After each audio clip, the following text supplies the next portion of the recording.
পাবদা মাছের এই রেসিপিটি গরম ভাতের সাথে অসাধারণ স্বাদ লাগে। একবার খেলে অনুষ্ঠান বাড়ির পাবদা মাছের স্বাদকেও ভুলে যাবেন। আর তার জন্য প্রথমেই আমি এখানে কয়েকটা পাবদা মাছ পরিষ্কার করে কেটে 2 থেকে 3 বার ধুয়ে নিয়েছি। এবারে এই মাছের মধ্যে দিয়ে দেব স্বাদ মতো লবণ,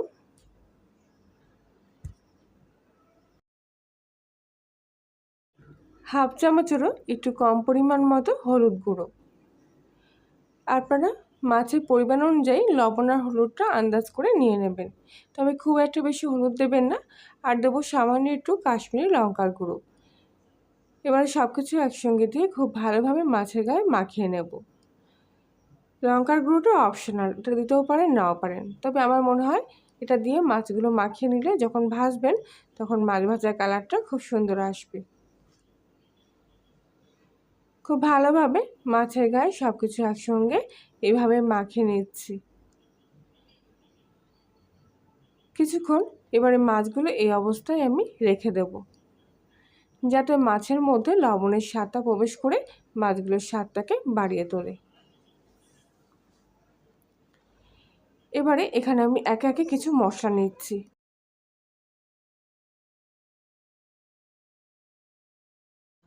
প্রথমে এখানে নিয়েছি কিছুটা সর্ষে বাটা, সঙ্গে আছে পোস্ত বাটা আর কিছুটা টক দই। আর অন্য একটা প্লেটে একটা গোটা টমেটো কুচি করে নিয়েছি আর কিছুটা কাঁচা লঙ্কা 4 ফালা করে চিড়ে নিয়েছি। আর এখানে বেটে রাখা সর্ষের পরিমাপটা 20 গ্রাম মতো, আর পোস্ত আছে এখানে 10 গ্রাম মতো, আর টক দই এখানে আছে 100 গ্রাম। টক দইটা জল দিয়ে ভালো করে ফাটিয়ে নিয়েছিলাম আগে থেকে। এবারে সর্ষের সাথে পোস্তটা আমি একটা বাটিতেই করে নিচ্ছি। এটা আপনাদের যাতে বুঝতে সুবিধা হয় সেই জন্যই সর্ষে আর পোস্তর ভাগটা আমি আলাদা করে নিয়েছিলাম। সমস্ত সর্ষেটা পোস্তর সাথে মিশিয়ে দিয়ে এবার এর মধ্যে দিয়ে দিচ্ছি হাফ চামচের একটু কম পরিমাণ হলুদ গুঁড়ো আর দিয়ে দিচ্ছি সামান্য একটু লঙ্কার গুঁড়ো। সব কিছু একসঙ্গে খুব ভালো করে এখানে মিশিয়ে নেব। খুবই সহজ এবং কম সময়ের মধ্যে তৈরি হয়ে যাবে আজকের এই পাবদা মাছের রেসিপিটি, তবে খেতে অসাধারণ স্বাদ লাগবে। একবার যদি এই পদ্ধতিতে বানিয়ে খান তাহলে দেখবেন অন্য কোনো আর পাবদা মাছের রান্না ভালোই লাগছে না, এটাই একেবারে মুখে লেগে থাকছে। এবারে কড়াইতে আমি কিছুটা তেল খুব ভালোভাবে গরম করে নিচ্ছি। 1 চুটকি লবণও দিয়ে দিচ্ছি তেলের মধ্যে, যাতে মাছগুলো ভাজার সময় না ফাটে। এবারে একে একে পাবদা মাছগুলো তেলের মধ্যে দিয়ে আমি ভেজে নেব।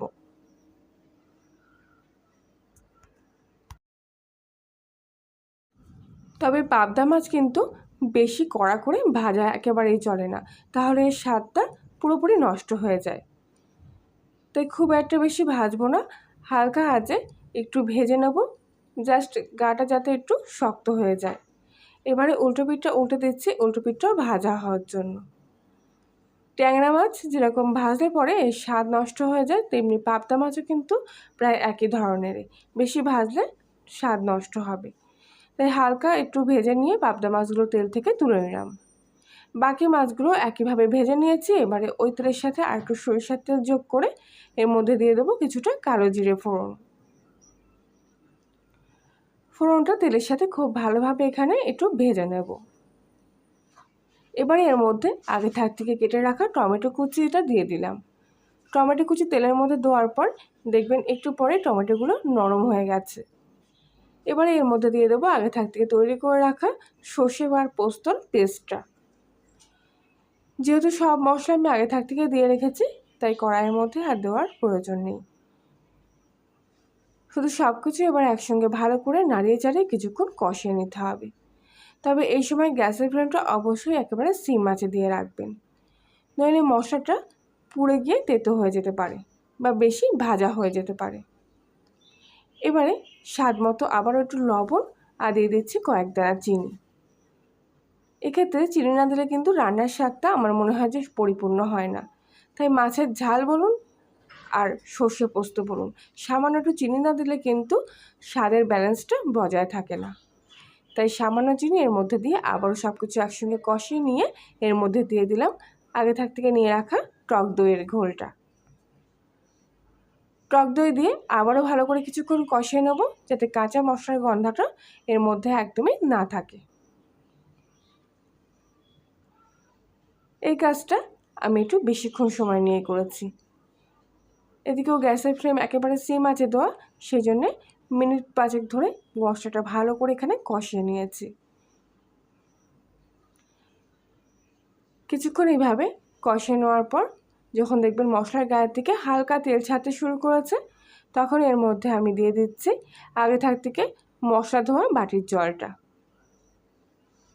এর মধ্যে আমি আর কোনো বাইরের এক্সট্রা জল ব্যবহার করিনি। আপনারা যদি মনে করেন যে আরটু গ্রেভিটা পাতলা রাখবেন, তাহলে আরটু জলের সাথে যোগ করতে পারেন। ঝোলটা কিছুক্ষণের মধ্যে ফুটে উঠেছে। এবার আমি এক এক করে এর মধ্যে ভেজে রাখা পাবদা মাছগুলো দিয়ে দিচ্ছি। সব পাবদা মাছগুলো ঝোলের মধ্যে দেওয়া হয়ে গেছে। এবার মাছগুলো একটু নাড়িয়ে চাড়িয়ে ঝোলের মধ্যে ডুবিয়ে দেব।